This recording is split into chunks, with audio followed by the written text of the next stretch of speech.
Fee రీయింబర్స్‌మెంట్‌కి సంబంధించి అంటే post matric స్కాలర్‌షిప్‌కి సంబంధించి అప్డేట్ చూసినట్లయితే 6 స్టెప్ వెరిఫికేషన్‌కి సంబంధించి సచివాలయ వెల్ఫేర్ అసిస్టెంట్ లాగిన్‌కి పేర్లయితే రావడం జరిగాయి.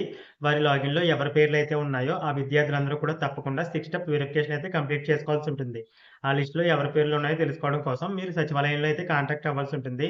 ప్రెజెంట్ వాలంటీర్లు అయితే లేరు కాబట్టి సచివాలయ వెల్ఫేర్ అసిస్టెంట్ వచ్చేసి ఎవరి పేర్లయితే ఉన్నాయో వారికి ఇన్ఫర్మేషన్ అయితే పాస్ చేస్తారు. అలాగే అర్హత ఉన్నా సరే కొంతమంది విద్యార్థుల పేర్లు ఈ 6 స్టెప్ వెరిఫికేషన్‌కి అయితే రాకపోవచ్చు. అందులో 2 కారణాలైతే చెప్తాను. మొదటి కారణం వచ్చేసి మీరు మీ సచివాలయానికి కాకుండా వేరే సచివాలయానికి మ్యాప్ అయ్యి ఉండొచ్చు. అలాంటి వారు మీ సచివాలయ పరిధిలో వెల్ఫేర్ అసిస్టెంట్‌ని కాంటాక్ట్ అయ్యి మీ యొక్క ఆధార్ నంబర్ ద్వారా ఈ 6 స్టెప్ వెరిఫికేషన్ అయితే కంప్లీట్ చేసుకోవచ్చు.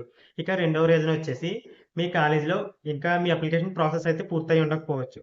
అలా మీ యొక్క కాలేజీలో అప్లికేషన్ ప్రాసెస్ పూర్తయితేనే ఆ డేటా అనేది సచివాలయ లాగిన్‌కి అయితే ఫెచ్ అవుతుంది. కాబట్టి కొన్ని రోజులైతే వెయిట్ చేయాల్సి ఉంటుంది. ఇంకా కొత్త వారి పేర్లయితే మాక్సిమం రాకపోవచ్చు.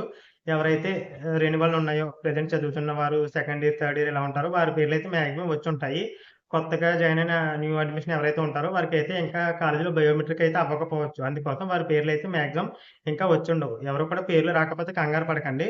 మొదటగా వచ్చేసి సచివాలయ వెల్ఫేర్ అసిస్టెంట్ లాగిన్‌లో ఆధార్ నంబర్ ద్వారా సెర్చ్ చేయండి. రెండోదొచ్చేసి కాలేజీలో కనుక్కోండి. పేరు రాలేదు ఇలా అనేసి. ఈ విధంగా మీరు 6 స్టెప్ వెరిఫికేషన్‌కి సంబంధించి ప్రాసెస్ అయితే కంప్లీట్ చేసుకోవచ్చు. ఇక ఈ 6 స్టెప్ వెరిఫికేషన్‌కి సంబంధించి ఏ డాక్యుమెంట్స్ కావాలి ఇలాంటి ప్రాసెస్‌ని అయితే ఇప్పుడైతే చూద్దాం. 6 స్టెప్ వెరిఫికేషన్‌కి సంబంధించి కావాల్సిన డాక్యుమెంట్స్ చూసినట్లయితే గత ప్రభుత్వంలో ఏ విధంగా 6 స్టెప్ వెరిఫికేషన్ జరిగిందో అదే విధంగా ప్రాసెస్ అయితే ఉంటుంది. అంటే స్టూడెంట్ ఎవరైతే ఉన్నారో వారి ఆధార్ కార్డ్‌తో పాటు వాళ్ళ ఫ్యామిలీలో అంటే వాళ్ళ రైస్ కార్డ్‌లో ఎవరైతే రిమైనింగ్ ఉన్నారో వారందరి యొక్క ఆధార్ కార్డ్ జిరాక్స్‌లు కావాలి.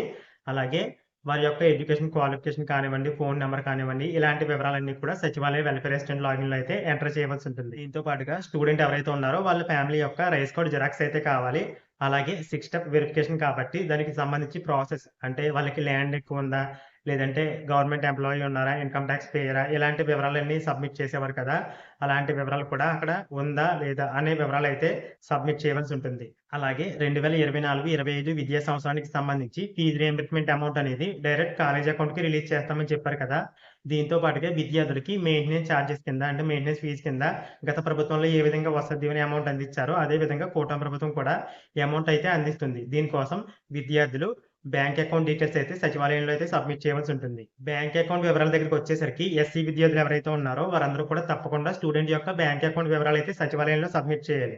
వారు స్టూడెంట్ యొక్క వివరాలు సబ్మిట్ చేసినా, చేయకపోయినా ఆ స్టూడెంట్ యొక్క ఆధార్‌కి లింక్ అయిన అకౌంట్ అంటే ఎన్‌పీసీఐ లింక్ అయిన అకౌంట్ ఏదైతే ఉందో ఆ అకౌంట్‌లోనే మెయింటెనెన్స్ చార్జెస్ అంటే గత ప్రభుత్వంలో వసతి దీవెన పిలిచారు కదా!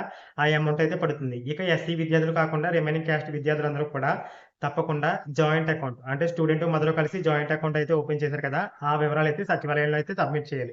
ఒకవేళ మదర్ లేకపోతే ఫాదర్ లేదంటే గార్డియన్ ఇలా జాయింట్ అకౌంట్ వివరాలైతే ఎస్సీ విద్యార్థులు కాకుండా మిగిలిన క్యాస్ట్ అభ్యర్థులందరూ అంటే విద్యార్థులందరూ కూడా సబ్మిట్ చేయాలి. ఇక్కడ గమనించాల్సిన విషయం ఏంటంటే ఈ 6 స్టెప్ వెరిఫికేషన్ కోసం విద్యార్థులు ఎవరు కూడా వారి సొంత గ్రామాలకైతే రానవసరం లేదు. ఇక్కడ మనం చెప్పుకున్న డాక్యుమెంట్స్ ఏవైతే ఉన్నాయో అవి సచివాలయంలో సబ్మిట్ చేస్తే చాలు.